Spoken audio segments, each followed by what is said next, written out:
자, 오늘 여러분 특강 시간에는 행정법에 있는 소송 요건과 관련해서 여러분이 좀 실제로 이해할 수 있는 사례를 중심으로 해서 개념을 정리하도록 하고요. 중요한 부분은 여러분이 이제 행정법을 배워나가는 개념 속에서 추상적으로 알고 있는 부분들을 좀 구체적으로 잡아나가는 부분이 중요한데, 예를 들어서 여러분이 이제 당근마켓에서 만약에 거래를 하는 거예요. 그럼 내가 사고 싶은 사람이 있고, 그 다음에 이제 팔고 싶은 사람들이 이렇게 있죠. 그러면 내가 거래를 띄우면 이제 얘네들이랑 거래를 해 나가는 거예요. 그러면 당근마켓이라는 것 속에서 여러분이 만약에 법적 분쟁이 발생하면 어느 법원에 가는 게 여러분 상식에 부합을 해요? 민사법원에 가요? 행정법원에 가요? 이거는 민사법원에 가겠죠. 그 얘기는 뭐냐면 여기서 발생하는 법률 문제라는 것은 민사상의 법률 문제라는 거예요.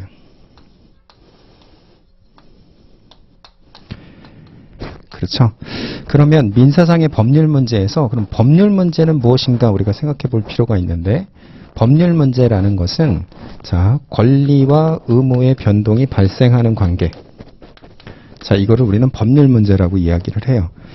여러분이 만약에 여기 올 때 택시를 타고 오거나 버스를 타고 오면 요금을 지불하고, 그 다음에 거기에 있는 기사는 여러분을 데려다 줘야 되는 의무가 발생하죠. 그 권리와 의무가 창설되고 형성되는 관계를 우리는 법률 관계라고 하는데, 이 문제는 사인과 사인 사이에서의 법률 문제이기 때문에 어디로 가는 거예요? 민사법원으로 가는 거예요. 자, 이런 걸 가지고 우리가 처분이라는 여러분이 배우는 행정법상의 개념을 여기에서 쓰지를 않는 거죠. 이건 뭐예요? 사인과 사인 사이의 법률 관계다. 이렇게 얘기를 하는 거죠. 자, 근데 이것과 대비해서 자, 당근마켓이라는 플랫폼하고 비슷하게 자, 나라장터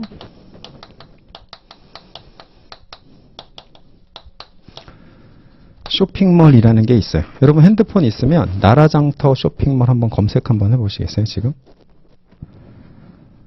이 얘기는 뭐냐면, 예를 들면 행정청이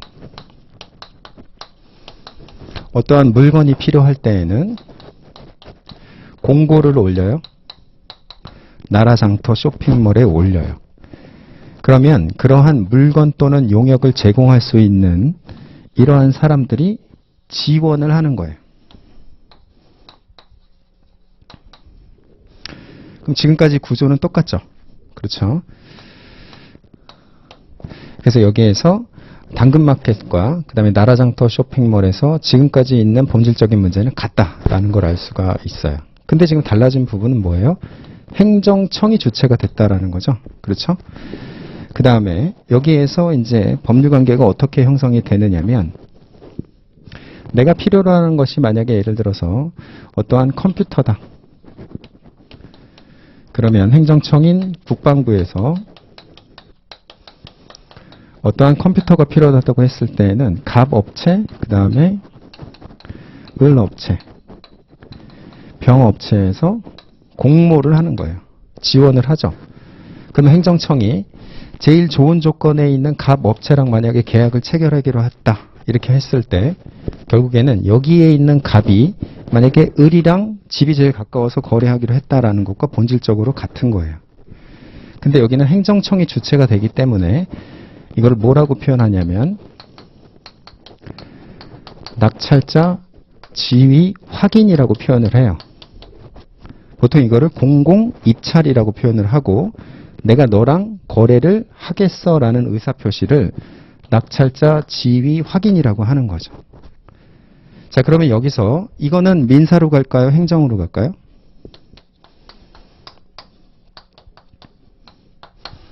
이 문제가 생기죠. 근데 이거는 민사로 간다는 게 우리 법원의 입장이에요. 본질적으로 당근마켓과 다를 바가 없다라는 게 핵심적인 취지인데요. 여기서 여러분들이 바로 처분에 대한 개념을 파악할 수 있다라는 거죠. 처분이라는 것은 자, 이렇게 개념을 분설해 볼 수 있는데요. 우리 행정소송법 2조 1항 1호에서 자, 행정청이 구체적 사실에 관한 법 집행으로서 공권력의 행사여야 된다라는 거예요. 공권력이라는 것은 여러분 대등한 지위에서는 공권력의 행사라는 표현을 쓰질 않죠. 그러니까 공권력의 행사라는 것은 우월적 지위에서 그렇지 않은 상대방한테 행사하는 작용을 우리는 보통 공권력이라고 표현을 하죠. 그럼 처분이라는 개념적 징표가 충족되기 위해서는 자, 행정청이어야 되고요. 구체적 사실이어야 되고 그 다음에 법률행위여야 되죠. 그 다음에 그 법률행위가 그냥 법률행위가 아니라 행정청이 우월적 지위에서 공권력의 행사에 해당이 돼야 된다라는 거예요. 그렇죠? 그러니까 이러한 공권력의 행사에 해당이 되는지 여부를 한번 보면 여기에서 자, 행정청이 갑 너로 정했어 이렇게 해서 우월적 지위에서 갑으로 지정한 거라고 보여지기는 어려워요. 왜 그러냐면 자, 여기에서 갑과 을과 병은 상호 대등한 관계였고 만약에 내가 공권력의 행사를 당하지 않으려면 당해 사이트에 안 들어갔으면 되는 거예요. 그렇죠? 그러니까 당근마켓에서 가장 좋은 조건에 있는 사람과 거래를 형성한다라는 것에서 위치, 자격만 행정청으로 바뀌었을 뿐이지 그 본질은 같다라는 거예요. 그러면 처분에 있는 개념적 징표에서 어떤 요건이 흠결됐길래 이거는 사법으로 가는 거예요? 처분이 아닌 거예요? 바로 공권력의 행사가 아니기 때문이죠. 그렇죠? 그러니까 우월적 지위에서 이루어지는 공권력의 행사이어야지만 우리는 행정소송법 2조 1항 1호에 있는 처분에 충족이 되는 것이고 그러한 것에 대해서만 어디로 갈 수가 있다? 행정법원으로 갈 수가 있다라는 결론에 이르게 되는 거예요. 그러면 문제에서 만약에 낙찰자 지위 확인에 대해서 자, 대상 적격이 인정되는지 검토하시오 이렇게 되면 어떻게 나오는 거예요? 이는 처분에 있는 개념적 징표인 행정소송법 2조 1항 1호에서 공권력의 행사에 해당하지 아니한다. 여기에서 여러분들이 답을 도출할 수 있어야 된다라는 거예요. 자, 그 다음에 여기서 하나 더 나아가서 만약에 이제 갑이랑 행정청이랑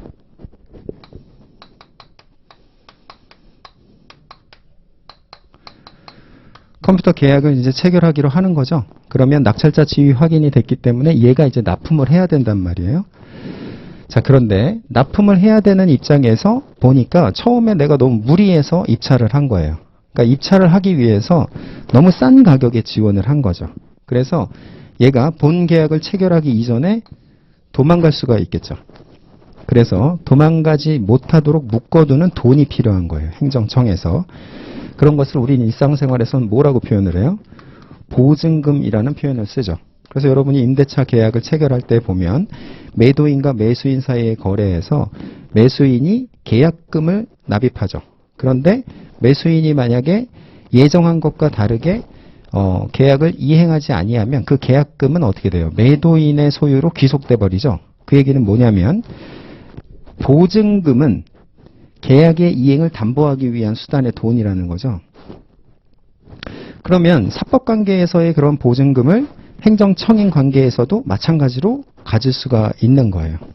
그러면 이 보증금이 우리가 in my pocket이라는 의미에서 행정청은 뭐라고 표현하냐면 국고라고 표현을 할 수가 있겠죠. 그렇죠? 그 다음에 in my pocket에서 들어간다라는 표현을 귀속이라고 표현을 별도로 해주는 거예요.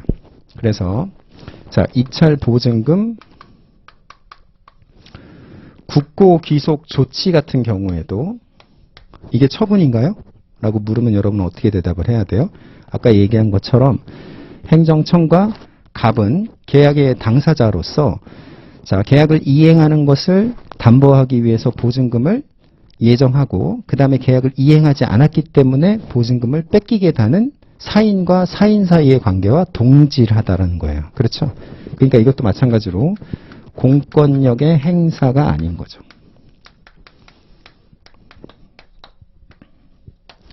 여기서 우리가 뭘 알 수 있냐면 자, 그러면 국고보증금 귀속 조치가 처분이냐? 그러면 행정소송법 2조 1항 1호로 가서 행구법 공거준에서 자, 행정청이라는 주체적 요건은 충족이 됐죠. 그 다음에 구체적 사실, 즉 자, 갑과 행정청이 계약을 체결해야 되는 구체적 사실이라는 요건도 충족이 돼요. 그 다음에 법의 집행행위라는 것에 있어서도 자, 권리 의무의 변동은 여기서 발생하죠. 돈을 주고 뺏기는 관계니까.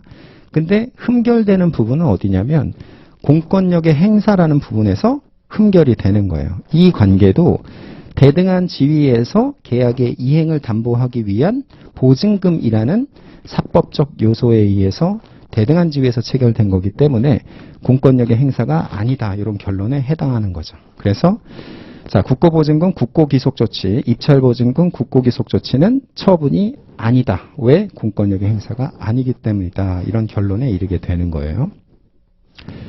자, 그런데 자, 이렇게 해서 갑이 만약에 계약을 이행하지 아니한 상태로 다른 행정청, 예를 들어서 자, 기재부에서 예산 편성 프로그램을 이번에 한번 살라 그러는데 갑이 거기에 또 지원을 하는 거예요. 그랬더니 이번에는 기재부가 앞으로는 너는 6개월 동안 자, 공공기관 입찰 참여하지 마 이렇게 한 거예요. 이렇게 해버렸을 때는 여러분이 받은 느낌이 어때요? 자, 갑의 입장에서는 선택의 여지가 없죠.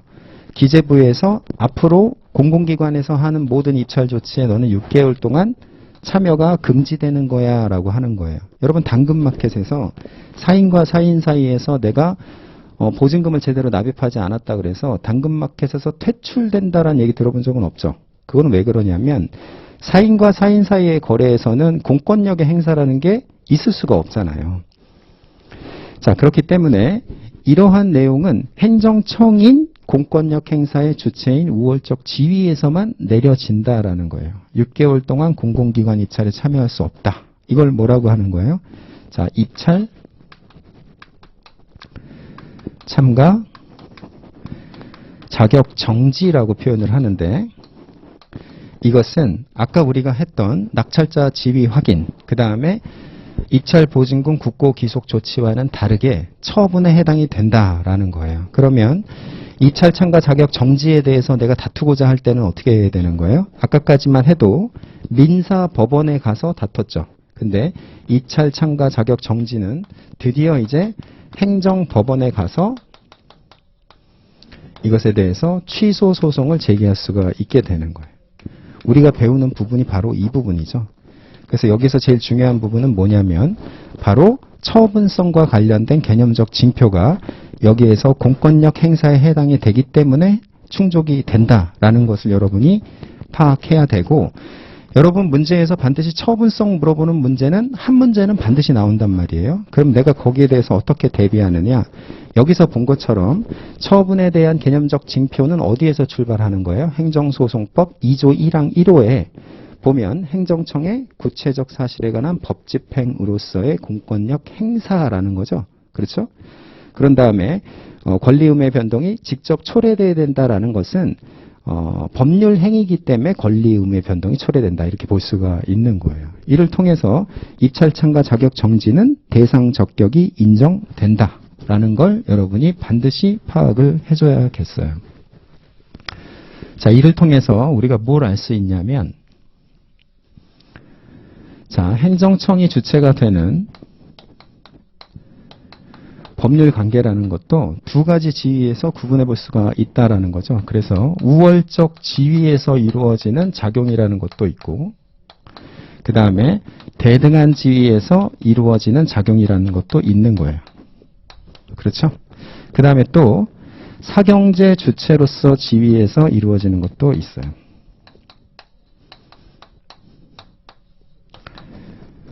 자, 행정청이 여러분한테 작용을 한다 그랬을 때 우월적 지위에서 내려진 걸로 오늘 우리가 배운 게 바로 입찰 참가 자격 정지가 됐었죠. 그렇죠? 그 다음에 사경제 주체에서 이루어졌던 작용이 뭐가 있었어요? 아까 낙찰자 지위 확인이랑 그 다음에 입찰 보증금,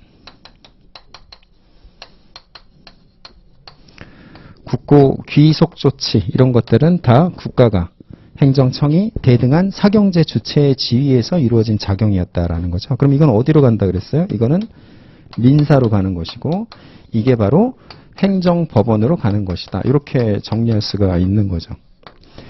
그러면 행정청이 하는 우월적 지위도 아니고 사경제 주체에서 하는 대등한 지위. 자, 이거는 뭐에 해당이 되는 거예요? 이게 바로 자, 공법상으로 행정청이 계약을 할 수도 있고 그 다음에 공법에 의한 법률 관계가 형성될 수도 있단 말이죠. 이거는 뭘로 가는 거예요? 이게 바로 당사자 소송으로 간다라는 거예요. 당사자 소송도 행정법원이죠. 근데 여러분은 우월적 지위에서의 취소소송을 중심으로 해서 행정소송을 배우는 것이고 기본적으로는 민사소송과 공권력 행사라는 것에 있어서의 요건사실의 차이 때문에 이렇게 나뉘어진다라는 거를 오늘 처분을 통한 개념을 분설하면서 배우게 된 거예요. 자, 여러분 거기 마인드맵 그 원자료 있죠? 거기를 보면 자, 기와 관련된 부분에 있어서는 자, 첫 번째 보면 원고 적격이라는 요건 사실이 있죠. 원고 적격이라는 거는 뭐냐면 원고가 될 수 있는 적법한 자격을 원고 적격이라고 표현을 하는 거예요. 그러면 행정소송이라는 것은 원고가 될 수 없는 경우도 있으니까 원고 적격이라고 얘기를 하는 거겠죠. 그렇죠? 그러니까 원고가 될 수 없는 경우가 무엇이냐? 자, 행정청이 사인에게 처분을 때렸을 때 그 처분에 직접 당사자는 원고가 당연히 될 수 있겠죠. 근데 예를 들어서 부산대 의전원에서 누가 합격이 취소됐어요. 그랬더니 거기에 있는 남자친구가 얘에 대한 취소 소송을 내가 제기하겠다고 했을 때에는 원고 적격이 인정되지 않는다라고 보는 게 우리 판례의 입장이란 말이에요. 그거는 뭐냐?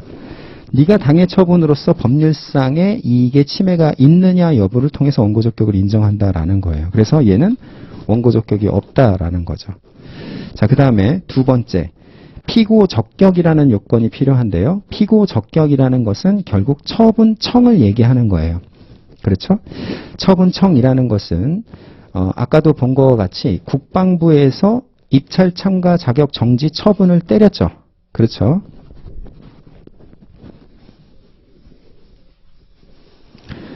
자, 피고 적격이라는 것은 피고가 될 수 있는 적법한 자격을 피고 적격이라고 하는데 여러분 소송이잖아요, 기본적으로.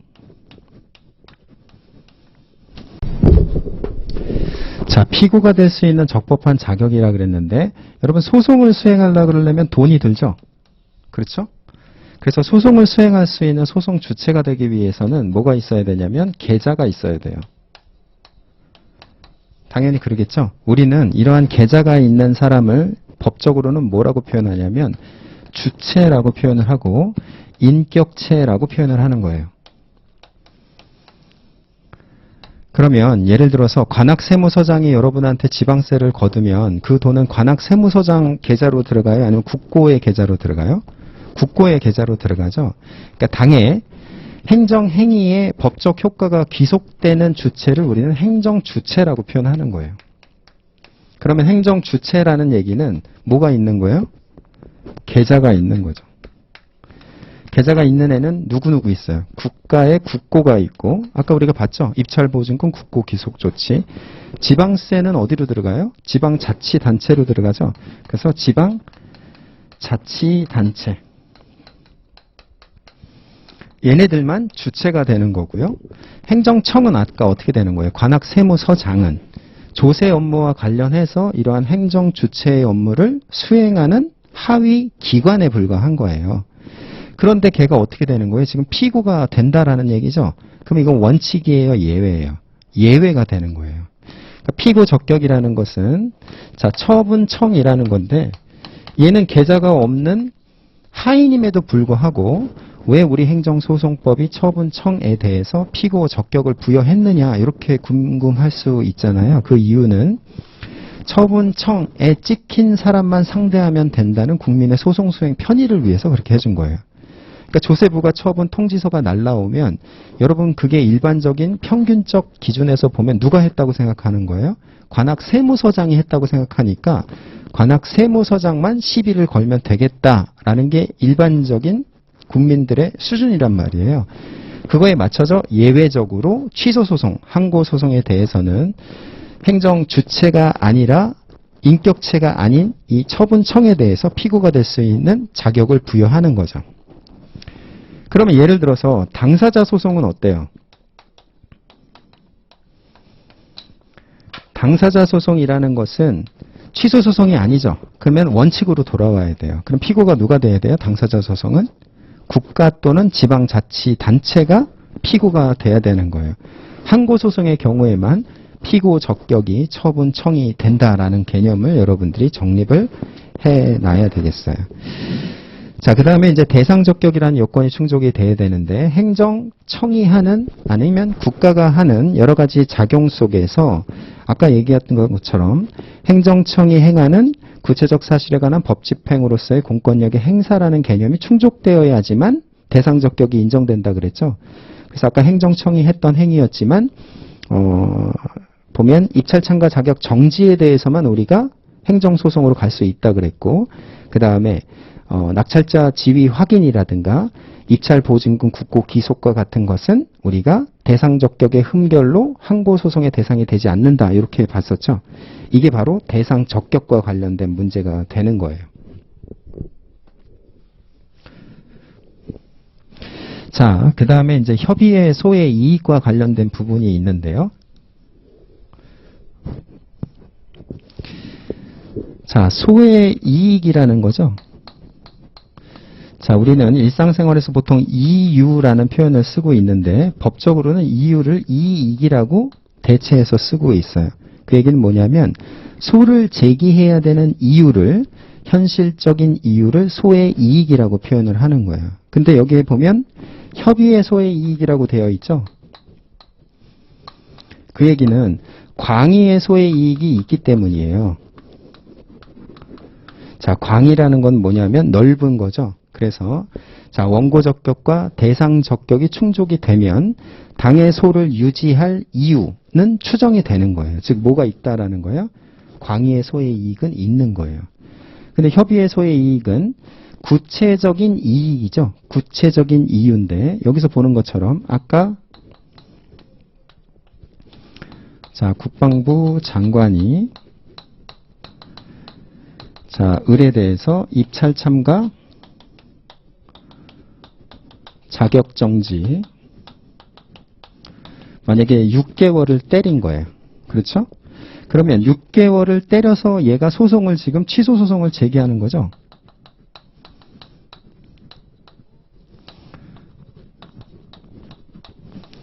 그러면 얘가 취소 소송을 제기하는 실질적인 이유는 뭐가 되는 거예요? 입찰 참가 자격 정지라는 이 6개월을 깨트리기 위한 거죠. 그렇죠? 그게 이유가 되는 거예요. 근데 소송이라는 게 한번 제기했다 그래서 6개월 이내에 끝나질 않죠. 그래서 내가 만약에 1월 1일 날 이렇게 해서 소를 제기했는데 1월 1일 날 2차 참가 자격 정지 6개월을 받고 소송을 바로 제기해갖고 지금 몇 월이 됐냐면 11월이 된 거예요.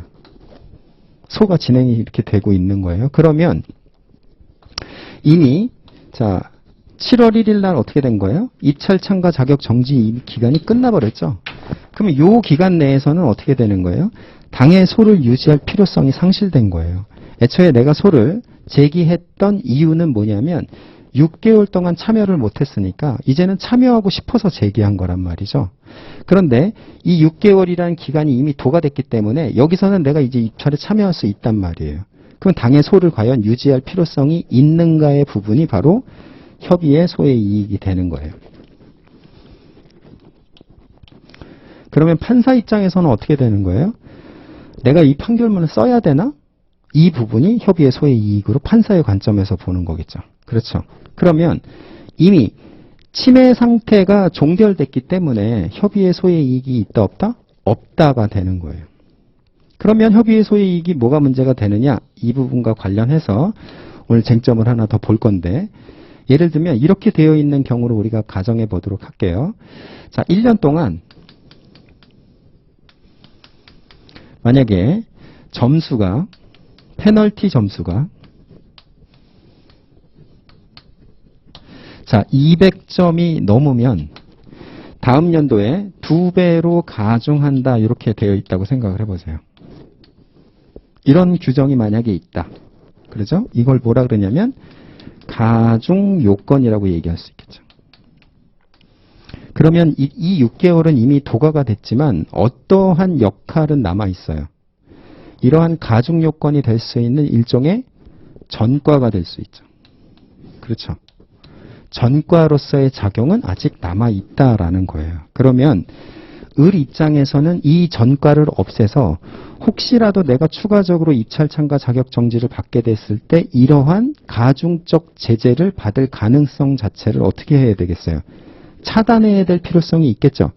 그러면 소를 유지해야 돼요? 아니면 취하해야 돼요? 소를 유지해야 되는 거예요. 그렇죠? 그렇기 때문에 이때에는 협의의 소의 이익이 6개월이 도과됐기 때문에 원칙적으로는 없는 거지만 예외적으로 있게 되는 거죠. 그렇죠? 자, 이 부분이 협의의 소의 이익과 관련된 중요한 쟁점이에요. 그래서 자, 여러분이 침해 상태가 소거됐다라고 할지라도 만약에 가중 요건이 있는데 그 가중 요건에 이게 뭐가 되는 거예요? 전제 사실이 된다면. 전제 사실이란 표현을 알겠죠? 요 6개월이 나중에 또 추가가 되면 가중될 수 있는 하나의 작용 요소가 될 수 있는 상태. 자, 이게 바로 가중 요건의 전제 사실이 되는 경우 협의의 소의 이익이 예외적으로 인정될 수 있다라는 쟁점이 되는 거예요. 자, 근데 여기에서 좀 어려운 내용을 한번 여러분이랑 봐야 되는데요. 굉장히 중요한 쟁점이니까 잘 정리를 해두세요. 자, 국가가 있고요. 우리가 국민이 자, 선거를 통해서 자, 국회의원을 선출하죠. 그러면 국회의원이 선거를 통해서 뭘 받은 거예요? 주권을 이양받은 거예요. 그래서 얘가 하는 법률이라는 것이 어떤 걸 갖는 거예요? 자, 대외적으로 구속받는 힘을 갖게 되는 거죠. 대외적 구속력이 있게 되는 거예요. 즉 국민이 내가 직접 다 통치할 수가 없으니까 선거를 통해서 국회의원을 뽑고 국회의원이 제정한 법률에 의해서만 내가 구속을 받을 수 있도록 하는 원리가 법치주의죠. 이게 법치주의예요. 그 얘기는 나의 권리 의무의 변동을 초래하려면 국회가 법률에 의해서 해야 된다라는 거죠. 그렇죠? 여러분이 예를 들어서 조세를 내거나 아니면 여러분이 만약에 여자들도 군대에 가라 이렇게 할 때 갑자기 행정청이 법에 근거 없이 그렇게 할 수는 없죠. 법에 의해서 집행이 되는 거란 말이에요. 그게 바로 법치주의의 원칙이에요. 그리고 우리는 이거를 법률이라고 표현을 하는 거죠. 근데 국회의원 300명이서 법률에 의해서 우리의 모든 일상생활을 다 규율할 수는 없죠. 능력도 안 되고 물리적으로 한계도 있단 말이에요. 그렇기 때문에 얘가 누구한테? 행정청한테도 위임을 해줘요.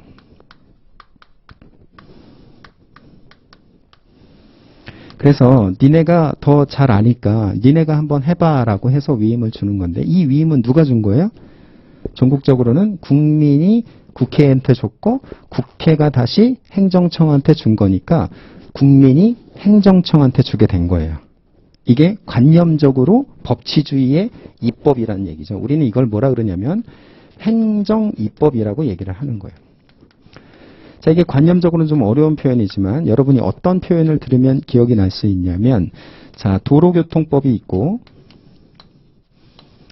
보통 도로교통법 시행령이라고 표현을 하고 그 다음에 시행규칙이라는 표현도 들어봤을 거예요. 그러면 도로교통법 위반했을 때 여러분한테 벌금이 때려지는 것은 당연하죠.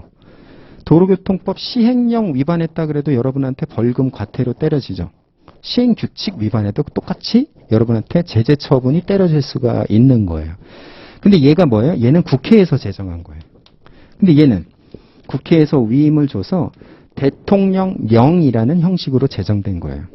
그 다음에 얘는 각부 장관한테 위임해왔고 장관이 부령이라는 형태로 제정한 거예요. 그걸 시행규칙이라고 표현을 해줘요. 알겠죠?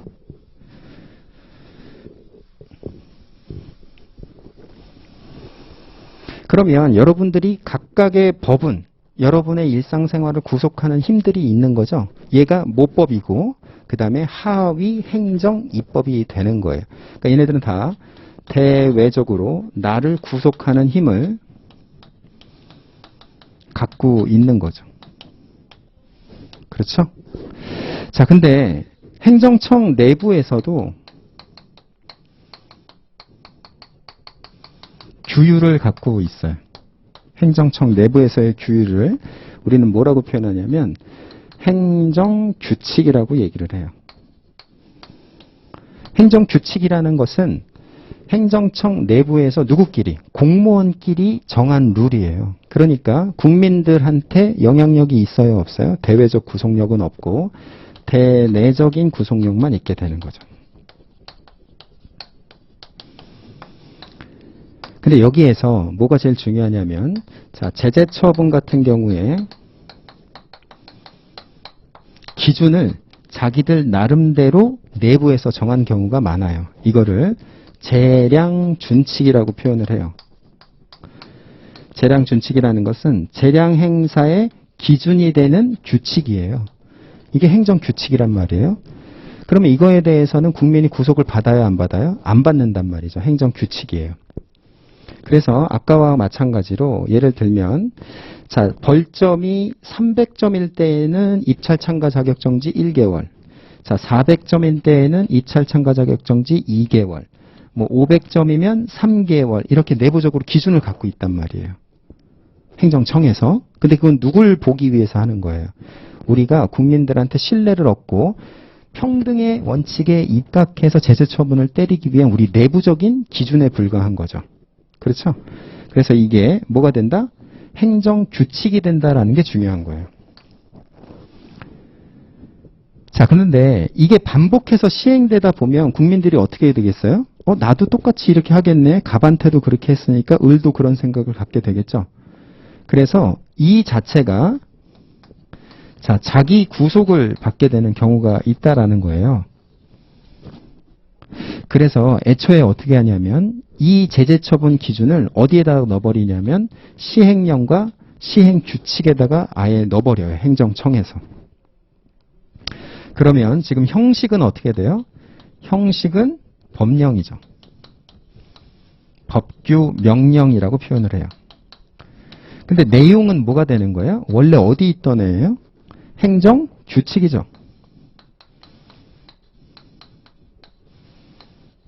이렇게 되는 거예요. 자, 이렇게 됐을 때 여러분들이 보면, 자, 내용 자체는 행정규칙이기 때문에 비록 외부적으로 형식적으로 법규 명령, 즉 이러한 대외적 구속력이 있는 법령이라 할지라도 본질은 행정규칙인 거죠. 그렇죠? 그런데 예를 들어서, 자, 영업정지 6개월을 때렸어요. 행정청에서. 6개월을 때렸는데 이 6개월을 때린 게 아까 본 것처럼, 자, 제재 처분 기준을 정해놓고, 자, 얘가 이러한 요건을 충족했기 때문에 6개월을 때린 것이다 라고 내부적으로 정해놨던 거예요. 행정청에서. 이게 내부 규칙이죠. 근데 그걸 어디다가 담아놨냐면 여기에 있는 것처럼 부령에다가 담은 거예요.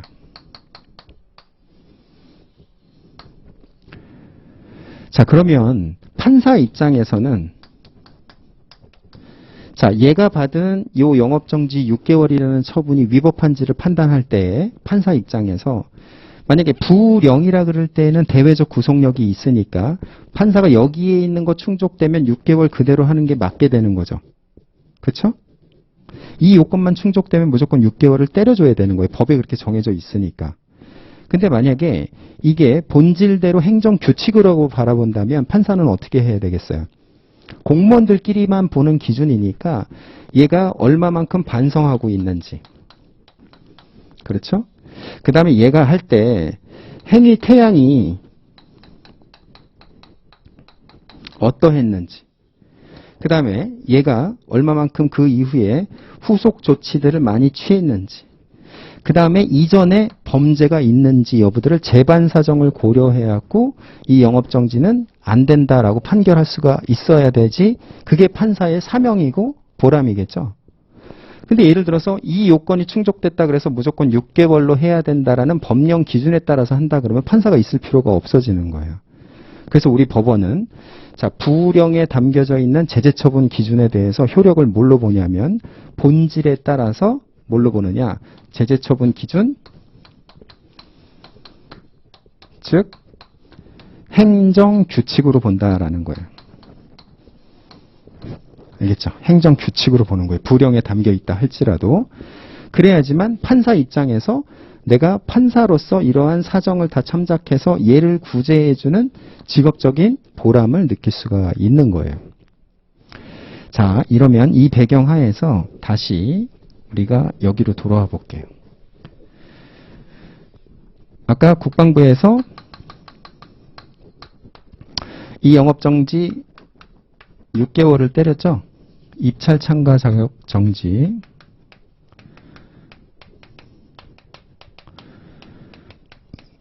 자, 6개월을 때렸어요. 근데 6개월이 도과된 거예요. 소송 진행 중에. 그러면 협의의 소의 이익이 원칙상 없는 거죠. 그런데 여기 제재처분 기준에 보니까 아까와 같이 자, 벌점이 1000점 이상이면 가중처벌한다라고 규정이 되어 있는 거예요. 자, 제재처분 기준이라는 건 아까 재량 준칙이기 때문에 행정규칙이라 그랬죠. 그렇죠? 그래서 원래 지들 내부끼리만 이렇게 보기로 했던 건데 이거를 부령에다가 담은 거예요. 자, 그러면 아까 우리 판례의 결론은 판사의 보람 때문에 판사는 이거대로 보지 않는다 그랬죠. 그렇죠? 이거대로 보지 않고 이건 니들 내부적으로 보기로 했던 거잖아. 그러니까 나는 실질적인 내용에 따라서 판시하는 거야. 그러니까 판사 입장에서는 안 보는 거죠. 그렇죠? 안 보는 거예요. 그럼 내가 안 봐도 되는 거니까 6개월 도과했으니까 각하야.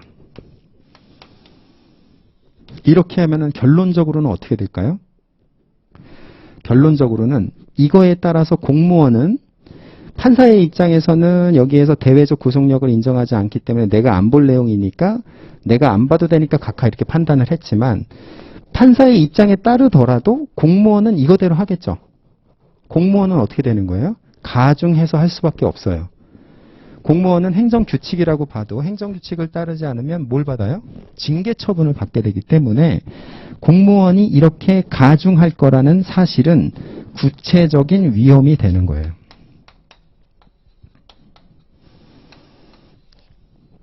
그렇죠? 그래서 이 법규 명령의 효력을 인정하느냐 안 하느냐와 상관없이 공무원이 실질적으로 이렇게 가중할 것이 너무나도 당연하기 때문에 지금은 판례가 변경이 돼서 이에 대해서 협의의 소의 이익을 인정하고 있는 거예요. 이게 매우 중요한 쟁점인데 여러분들이 이제 이거에 대해서 배울 때 사실은 행정쟁송법 파트만 배우기 때문에 이런 내용들을 스토리라인을 알기가 좀 어렵단 말이에요. 그래서 대부분이 다 기계적으로 암기를 하는데 여러분들이 이런 스토리라인을 통해서 좀 이해를 하면은 그 내용을 좀 보다 체계적으로 알 수가 있게 되겠죠. 그래서 거기에 협의의 소의 이익과 관련해서 여러분 나눠드린 마인드맵 자료 강론을 보면 자, 거기에 보면 협의의 소의 이익과 관련된 부분 있죠? 기와 관련된 3번 동그라미를 한번 보세요. 거기에 협의의 소의 이익은 12조 후단에 행정소송법 12조 후단에 규율되어 있는데 만약에 소가 진행 중에 영업정지 기간 6개월이 도과가 된 거예요. 그런데 장래 가중사유나 장래 제재처분의 전제사유로 규정이 되어 있는 거죠. 근데 그 규정이 어디에 담겨져 있다?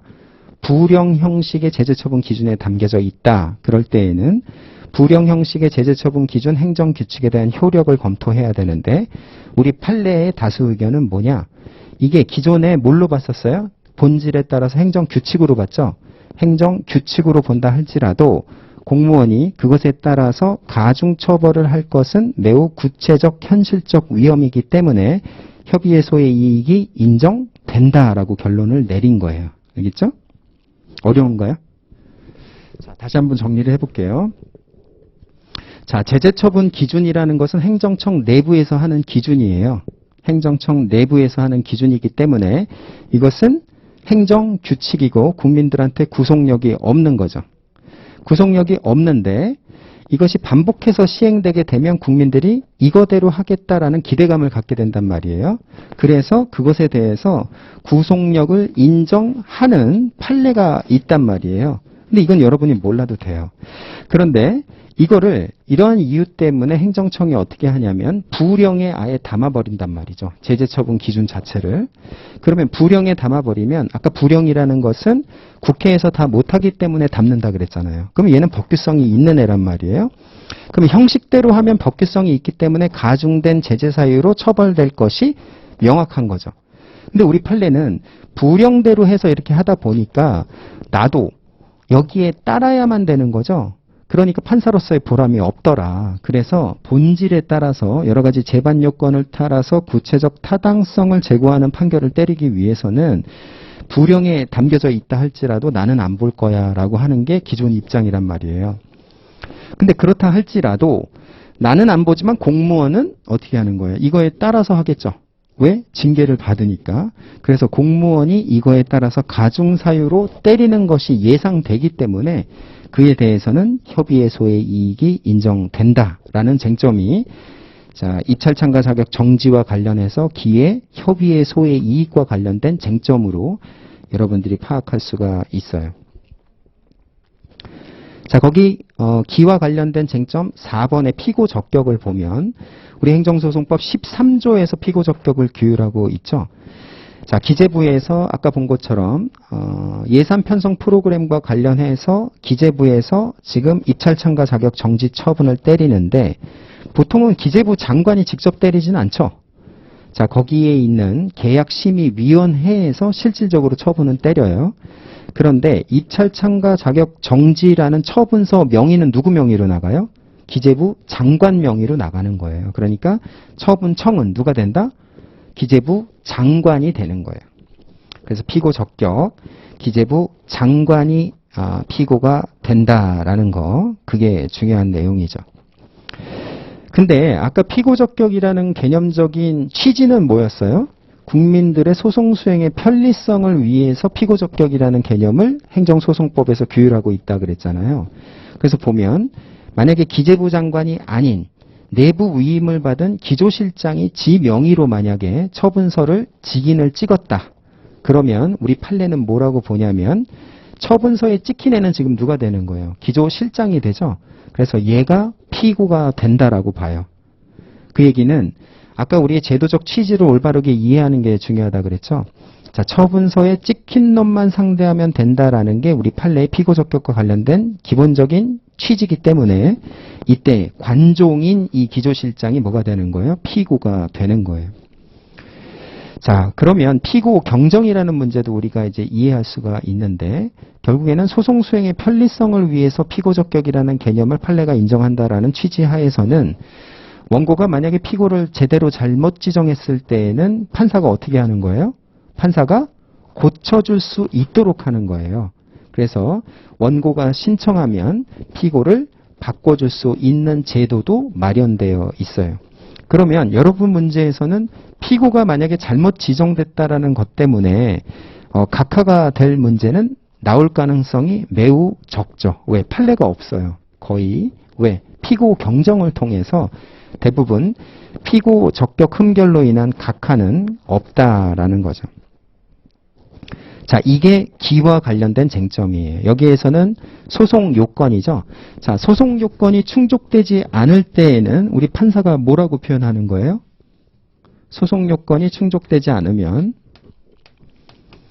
소송 요건이 없으면 법원은 각하 판결을 때려요. 각하라는 건 뭐냐면 자, 본안에 가서 누구하고 자, 사인하고 처분청하고 싸우고 판사가 심판을 보는 단계가 본안인 거죠. 이게 본안이에요. 근데 여기에 올라가기 위해서는 이 소송 요건이 통과가 돼야지만 여기 올라가서 직접 싸운단 말이에요. 근데 소송 요건이 충족이 안 되면 올라가지도 못하는 거예요. 그렇죠? 그걸 우리는 각하라고 표현을 하는 거고요. 여러분이 예를 들어서 뭐 권투 경기 같은 경우에도 자, 몸무게를 잰 다음에 몸무게가 충족되지 않아서 링 위에도 못 올라가는 상태, 그게 뭐가 되는 거예요? 각하가 되는 거예요. 그러면 처분청 입장에서는 행정소송 제기를 당했을 때 베스트 시나리오가 뭐예요? 각하가 되는 거예요. 그러면 상대방은 어떻게 해요?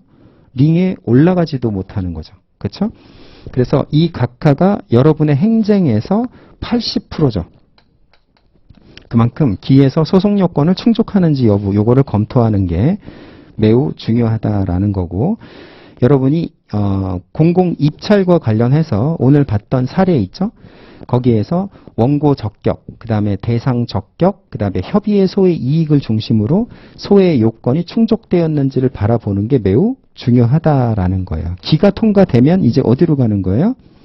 본안으로 넘어갈 수가 있게 되는 거예요.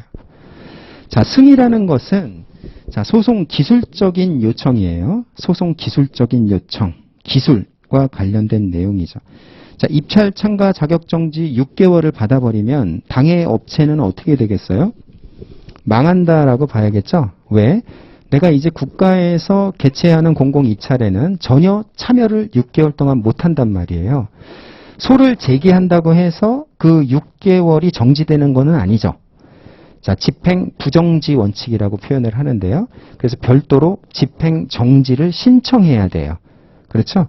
자, 그러니까 이것은 본안 소송이 적법함을 전제로 해서 가구제를 하는 수단이 되겠죠. 그래서 당해 사항 같은 경우에는 원고가 취할 수 있는 소송 기술적인 기술은 뭐가 되는 거예요? 집행 정지를 같이 신청할 수 있어요. 자, 그 다음에 처분 사유의 추가 변경과 관련된 쟁점을 보도록 할게요. 자, 행정청이 얘한테 자, 여러분이 만약에 노무사인데 노무사 합격 취소 처분을 때렸어요. 노무사 합격 취소 처분을 때렸다. 그래서 을이 취소 소송을 제기했어요. 자, 그러면 만약에 아까 얘기했던 것처럼 소송 요건이 다 통과가 됐다. 소송 요건이 다 통과가 됐어요. 그럼 이제 어디로 올라가요? 링 위로 올라가죠? 링 위로 올라가니까 이제 여기 판사가 있고 링 위로 올라가면은 여기에 이제 원고가 자리를 해요. 그 다음에 피고는 이제 갑이 되는 거죠. 피고가 이렇게 자리를 해서 얘네 둘이 싸우고 판사가 이제 심판을 보는 걸로 넘어가는 거예요. 이게 본안이에요.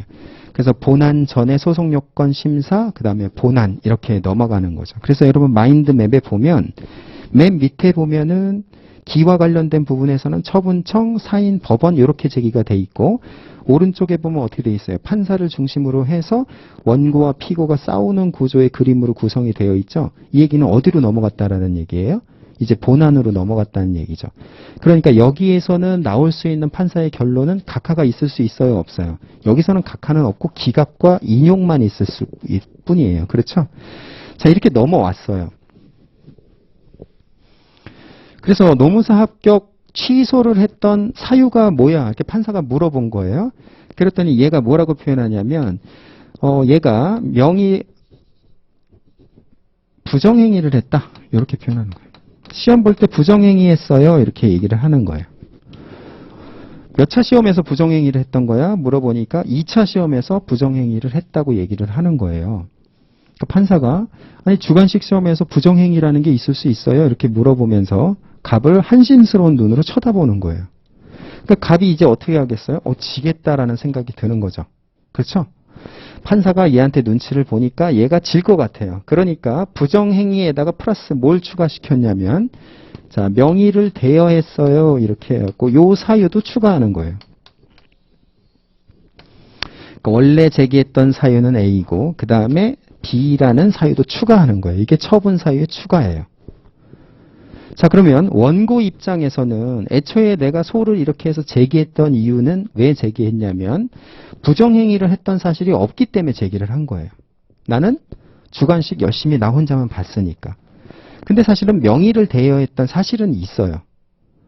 그런다고 치면 애초에 처음부터 명의 대여라고 얘기를 했으면 얘는 소송을 제기하지 않았겠죠. 근데 내가 부정행위를 한 사실이 없기 때문에 소를 제기했단 말이에요. 그럼 변호사 비용만 날리게 된다라는 거죠. 그렇죠? 그래서 이러한 처분 사유의 추가 변경이라는 것은 자, 달성하고자 하는 가치가 좀 충돌하는 부분이 있는데 자, 원고의 입장에서는 불이탈을 맞는 거예요. 즉 이유 제시된 내용이 제대로 된 것이 아니기 때문에 절차적인 방어권에 대한 침해가 일어나요. 그렇죠? 근데 피고 입장에서 보면 어떤 거를 달성할 수 있어요? 만약에 명의되어 한 사실로 인해서 판사가 추가할 수 없다 그러면 당해 소송에서는 진 상태에서 나중에 다시 명의되어 한 사실로 취소해도 되죠. 그렇게 할 수가 있단 말이에요. 그러니까 피고 입장에서 주장할 수 있는 부분은 소송 경제 가치를 중시해요. 또는 행정 경제. 아니 어차피 나중에 가서 똑같은 처분을 때릴 수가 있는데 지금 벌어진 판에서 해결하는 게 낫지 않겠습니까? 라고 주장을 하는 거예요. 그러면 판사는 얘네 둘 사이에서 고민을 좀 해줘야겠죠. 그래서 얘네 둘이 기본적으로 사실관계가 동일하다면 기본적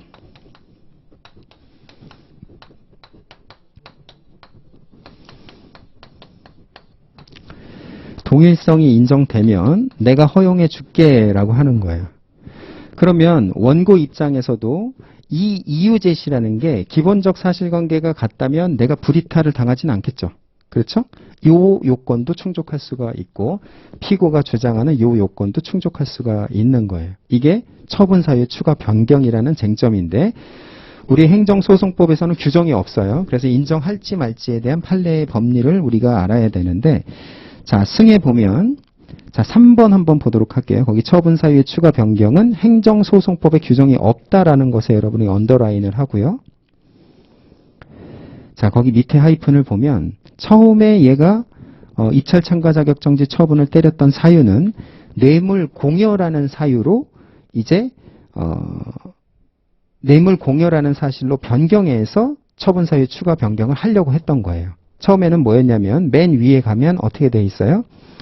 자, 제품 자체의 하자 발생으로 인해서 입찰 참가 자격정지를 때렸는데 그걸로 질 것 같으니까 이제 와갖고는 뇌물을 공여했습니다 라고 하는 거예요. 근데 기본적 사실관계의 동일성이라는 것은 법률적인 동일성이 아니죠. 그러니까 기초적인 사실관계의 동일성인데 자, 뇌물과 그 다음에 제품의 하자라는 것은 시간적으로, 장소적으로, 인적으로 또는 행위 태양의 측면에서 동일하다고 보기가 어렵죠. 그러니까 어떻게 해야 되는 거예요? 판사는 처분 사유의 추가 변경 신청을 기각할 수밖에 없는 거예요. 그러면 여기에서 피고는 어떻게 되는 거예요? 당해 소송 절차에서는 처분청이 지게 되는 거죠. 그 다음에 나중에 다시 뇌물 공여 사실로 기반으로 해서 다시 한번 재처분을 때릴 수 있다라는 부분이에요. 자, 이게 우리가 승에서 검토할 수 있는 당해 사안에서의 쟁점이 될 수 있다라는 부분이에요. 자, 그 다음에 우리가 결로 넘어가 보면은요. 결이라는 것은 판결과 관련된 부분이에요. 그러면 자, 본안으로 넘어온 상태에서는 판결은 뭐하고 뭐밖에 있을 수 없어요. 기각 아니면 인용 이 두 가지밖에 있을 게 없겠죠. 근데 우리 행정소송에서는 특유한 판결의 유형이 있는데 그게 사정판결이에요. 사정판결이라는 것은 공공복리라는 사정으로 원고가 이길 수 있음에도 불구하고 지게 만드는 판결이에요. 그게 사정판결이고 인용, 기각, 사정판결 이 세 가지가 판결의 종류가 되는 거죠. 자, 그 다음에 이 판결의 효력으로 기판력, 그 다음에 기속력, 형성력 이런 것들이 문제가 되는데요. 우리가 기속력과 관련된 부분만 보고 마치도록 할게요.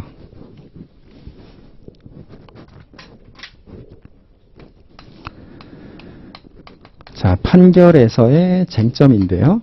판결 파트에서 판결의 효력으로서의 기속력이죠. 자, 영어로는 자, binding force라고 해요. 그 의미는 뭐예요? 묶을 기자거든요. 그러니까 행정청과 관계 행정청을 묶는 힘을 기속력이라고 하는 거예요. 그럼 예를 들어서 자, 누군가가 여러분을 만약에 엄마를 예를 들면 엄마가 나한테 예를 들어서 너에 대해서 질책을 한 거예요. 자, 질책이라는 처분을 때렸다라고 생각을 해보세요. 근데 내가 뭘 잘못했느냐? 자, 시간 관리 잘 못했고, 그 다음에 낭비했다.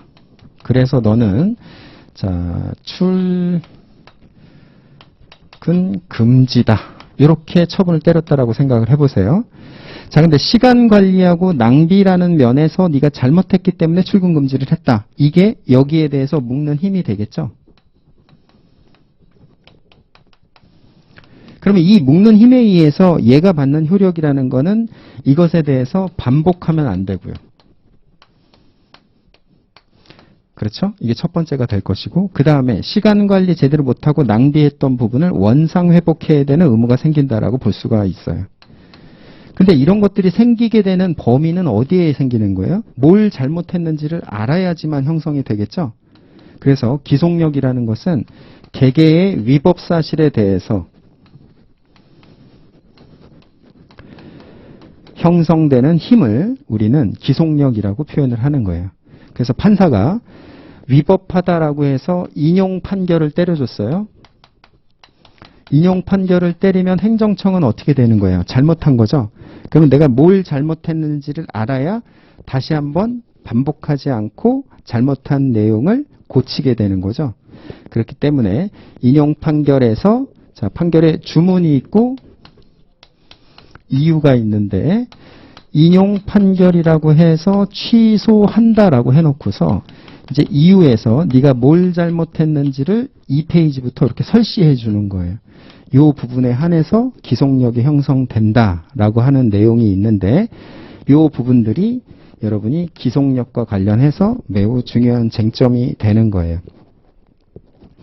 그러면 아까 우리가 처분 사유의 추가 변경에서 처분 사유를 추가 변경하려고 했던 사유가 뭐가 있었어요? 뇌물 제공이었죠? 그렇죠? 근데 뇌물 제공과 관련해서 처분 사유의 추가 변경이 기본적 사실관계의 동일성이 없어서 탈락됐죠. 그럼 이제 처분청은 다시 한번 뇌물 사유로 똑같이 입찰 참가 자격정지 6개월을 때릴 수 있느냐? 이 부분이 뭐가 되는 거예요? 기속력의 부분으로 연계가 되는 거예요.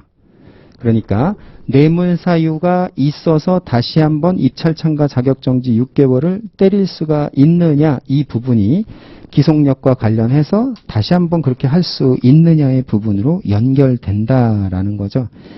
그래서 여러분 거기 승에 3번 있죠? 처분 사유의 추가 변경.